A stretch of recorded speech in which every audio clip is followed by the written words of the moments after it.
Hey, I'm Vigil. This is my stream journal. The date is 5/10/2022. The time is 9:26. I'm on day 7 of my A-list program, which is indefinite. I've worked out for 4 out of 5 days. I took a day off yesterday because I didn't have the time for it. What else is going on?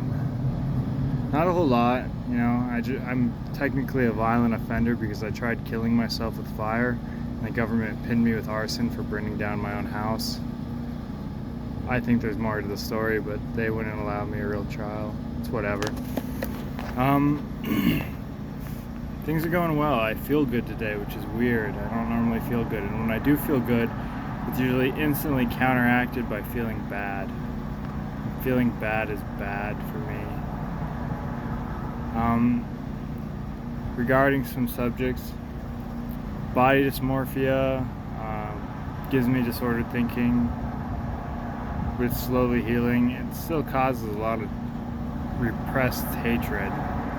So I tried to be a Christian for a while because I was kind of gaslighted into the religion, and I don't believe in it anymore, really, but like every now and then I'll have a moment where I start thinking in realities of demons and gods instead of technology, and it sucks. It really sucks.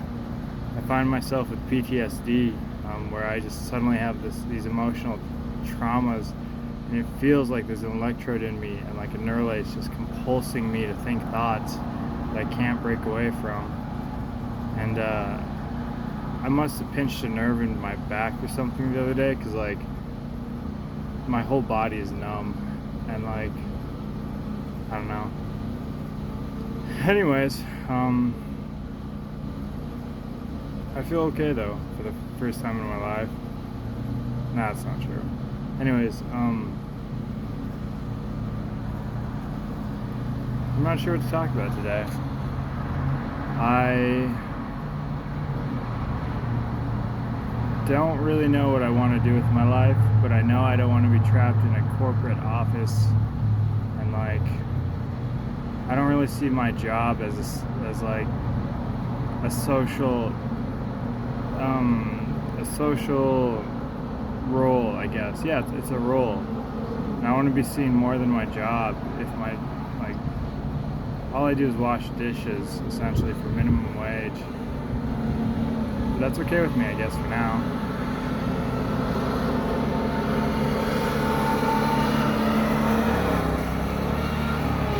That was cool. Some dude just did a 180 on a lawnmower. That was pretty cool.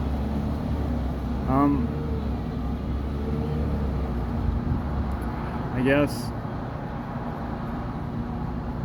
I'm not sure really what to talk about, because like I don't know. Things are going well. This is just an update, I guess. My mom liked her gift. It was a music box.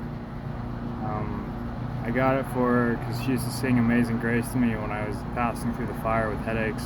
At least that's the only explanation for why the headaches occurred, and they were so severe. I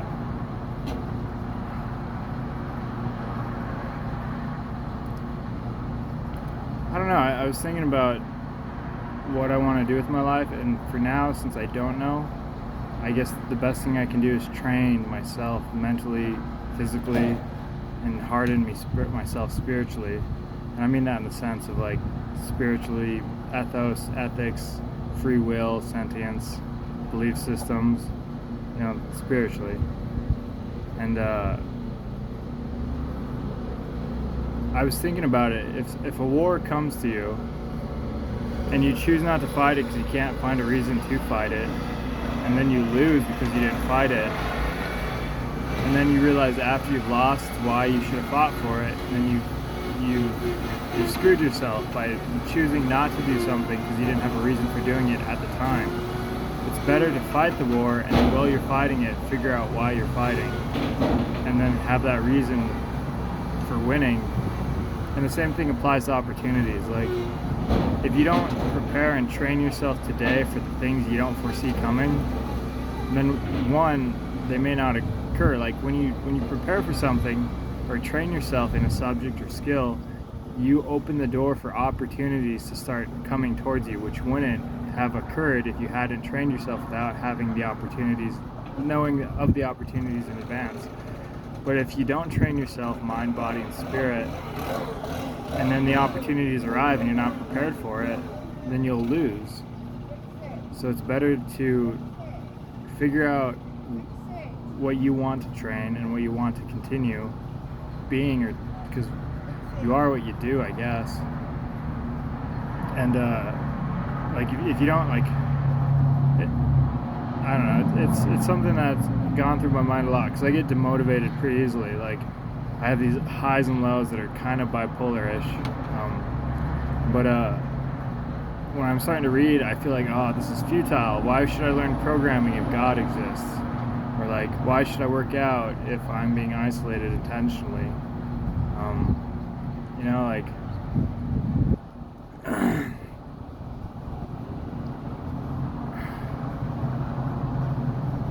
I guess there's so many outliers to all the narratives that it's an indication that they're false. But anyways, like if you don't prepare yourself today for what you don't foresee coming for tomorrow, and when tomorrow arrives and the opportunities show themselves, you won't be able to exploit them ruthlessly. And you should exploit every opportunity you get in life ruthlessly. Like within ethical frameworks, I guess, you should determine what your ethics are and live those ethics as your character. But like, if you don't prepare today for what you don't foresee coming from tomorrow, one, the opportunity might not occur, because like preparing for something opens the door for the opportunities, but it also allows you to exploit the opportunities. So train your mind today when you're young, work out, stay physically fit, make sober choices, which translates to healthy choices, not simply abstinence from drugs. Be smart about what you do. You know, I turned 30 and I lost about 15 years to what I now consider the foundation framework, or the cornerstone for who I will be in the future. Like without the 10 years of isolation, terror, and torment, I wouldn't be who I am, or I wouldn't be who I will be, who I'm becoming, if you get all alinear about it. And I like myself, I guess. For the most part, I like myself, and I like other people, despite my rage towards them. I just think as mobs, they make bad decisions. They don't know the whole story, and they're still deciding to make choices without reading 30 years of the book. Like, I don't know, I guess live in the moment, seize the day, prepare for tomorrow, and exploit every opportunity you're given while looking for opportunities, while training for those opportunities, while trying things, experimenting, going away from the norms. This culture sucks, but you guys, we create it in real time. Like, the culture is what we decided to be at all times. And I, for one, am kind of for culture side of this current system. Sometimes, though, I guess this is a thought that just passed through my head. Contrivance is looked down upon as fake, but the natural state of man is our id, you know, like rape, murder, theft, exploitation of others, predatory behaviors. That's in the foundation of our psyche.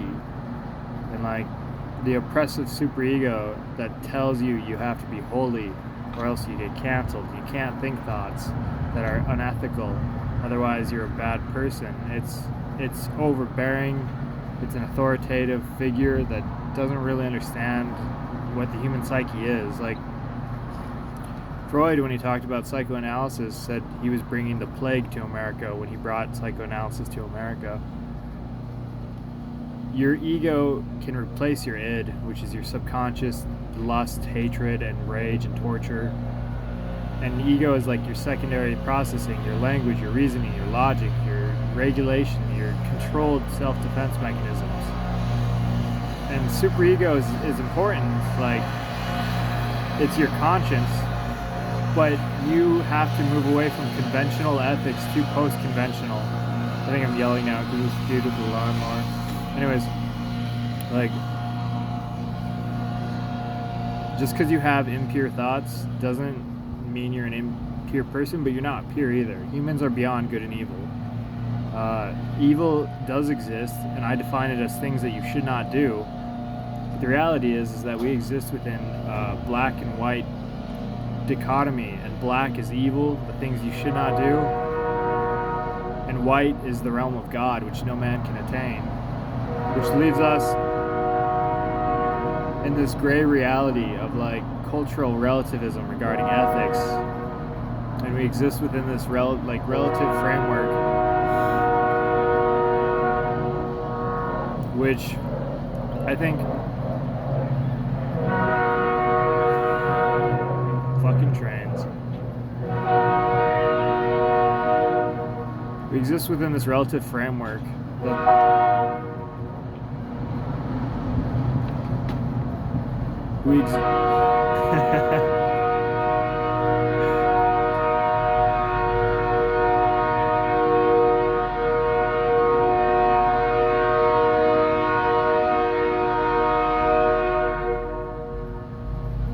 Is there somebody on the tracks? Anyways, we exist within a cultural, like, relative framework that, I don't know where I was going with that. Anyways, lost my train of thought with all that train whistling. Prepare today for tomorrow, not knowing what tomorrow will bring, knowing that by preparing for it, you open the door for opportunities that you can exploit ruthlessly. Recognize that the psychological ego of man, which is like, or the psychology of man has id as the foundational framework. Like, kids are monsters. Without superego or the society and parental figures teaching them right from wrong, they become feral children, essentially, who are just like move based upon their whims of what they desire to do, and the desires of man are unethical. Oh, contrivance is where I started with this. So, like, contrivance as a form of sincerity is I think it's a contradiction, but it's a paradox that does exist.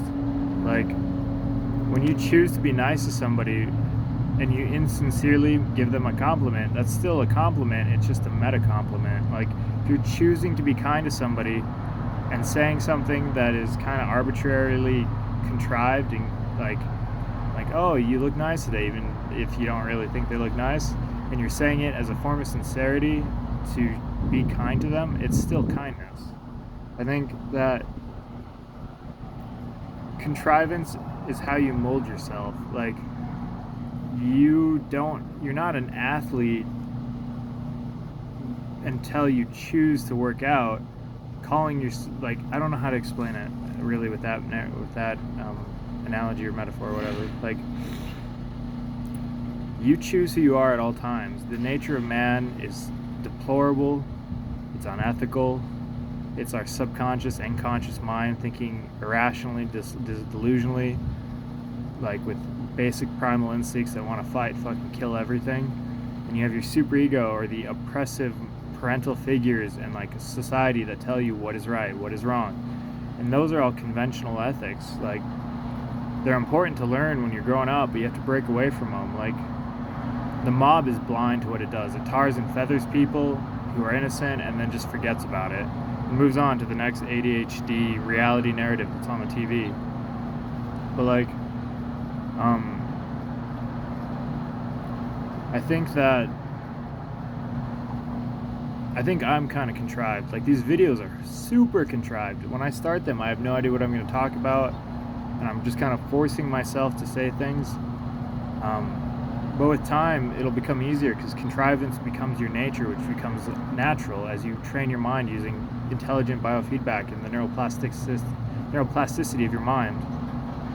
So you choose what you are, but you are what you do. It's not your job or your fashion sense, or like no one by nature is really ethical, or like ethics is contrived completely. And like psychological egoism in psychology, which says we do what is the most pleasurable or least painful. And yeah, there's the Thanatos death instinct and masochism and whatnot,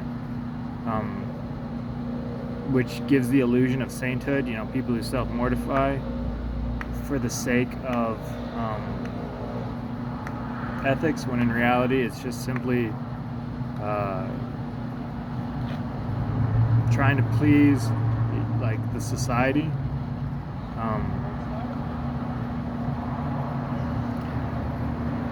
Fuck man, people are jerks.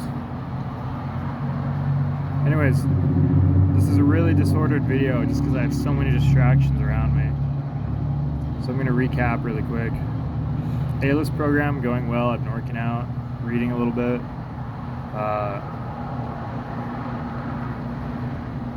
Exploit the moment, live in the moment, prepare for tomorrow. It opens doors and opportunities. The natural state of man is not ethical. It's contrivance that makes us good, but no man is good or evil. We exist between two contrasts of black and white in moralities. Like black is evil, things that should not be done, but people who do them aren't evil. They're simply lacking neuronal structures or education or good experiences that result in them doing unethical things. And white, which is the realm of God, which no man can attain, leaving us in this gray, which has different belief systems. Some people think prostitution is okay and drug abuse is okay. Some people don't. Some people think that authoritarian figures are okay. Like, it's all relative, I guess. And you're not anything by your nature except like debased and unethical. And the superego that tries to tell you what is right and wrong is a good thing to learn when you're growing up, so you can recognize that there is differences between right and wrong and discern good and evil. But then you got to break away from the culture. And like, you can't do this when you're immersed in the culture. Like, you can create little echo chambers and hive minds that are like permutations of the belief systems, but to truly form a post-conventional ethics system, you got to be ostracized. That doesn't mean you can't have friends and like you can't have like community and whatnot, but you can't be subject to it. You can't be a vassal to the culture. Like, and like, being the antithesis of the culture or like antisocial isn't post-conventional ethics by nature. Like, there's a subculture within our culture at all times because the law of large numbers and statistics with outliers forming that reach a high enough number that create cultures or subcultures. Today you should choose what you want to be and contrive your actions until you become that person, remolding yourself over time. And you should do it knowing that you're starting off with the framework or base root or whatever that says what you think, or that tells you what you should be and what you think you should be. So in other words, like,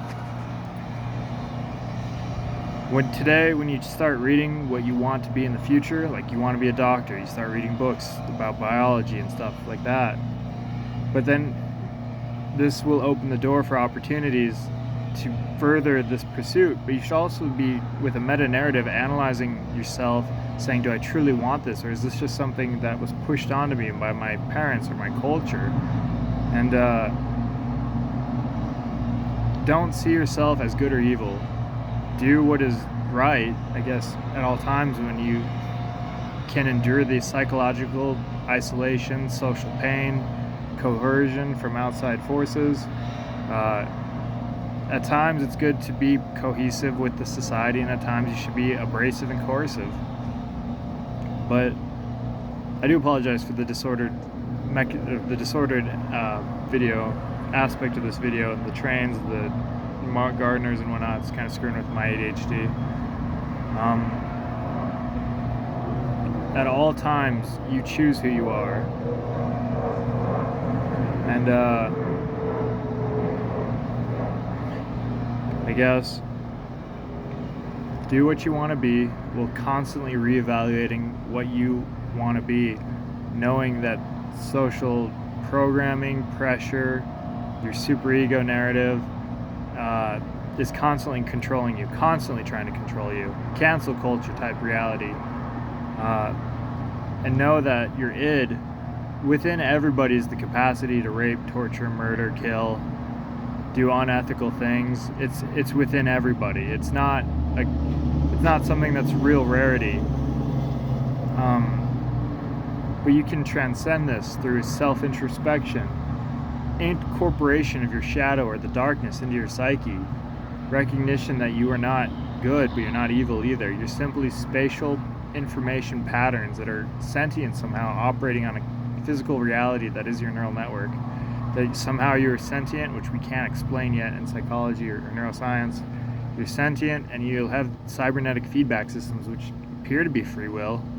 And so you should embrace free will. And you should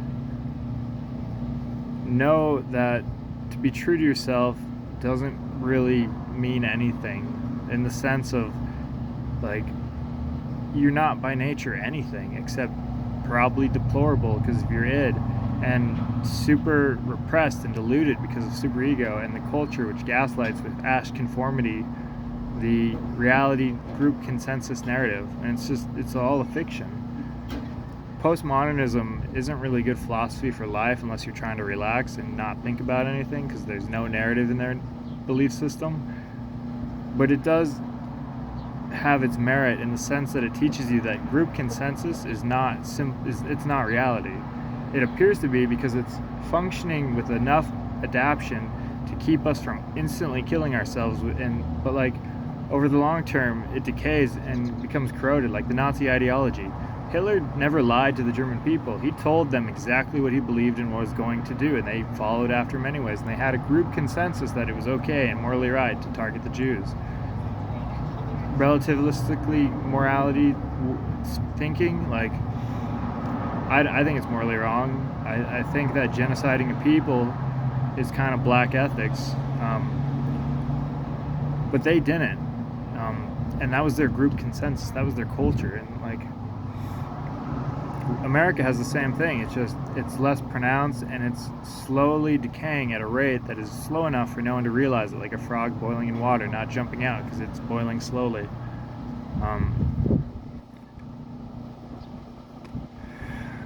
I don't know, to tie it all together, I guess, in this video, prepare for the day when opportunities will arise, knowing that by preparing for it, the opportunities arise because of that. Fight the war today, not simply violent wars or kinetic wars, but the war for existence and self-determination of the individual. Fight it today, not knowing why you're fighting it.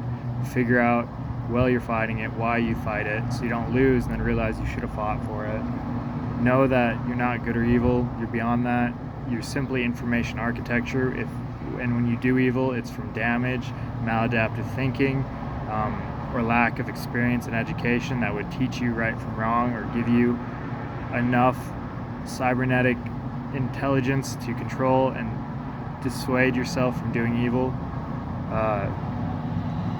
Know that the culture is coercive and that you have to break free from it, and the antithesis of it is not simply breaking free from it. Antisocial is not post-conventional, but post-conventional is not always the norm of what we consider to be ethics. Do what you want to be.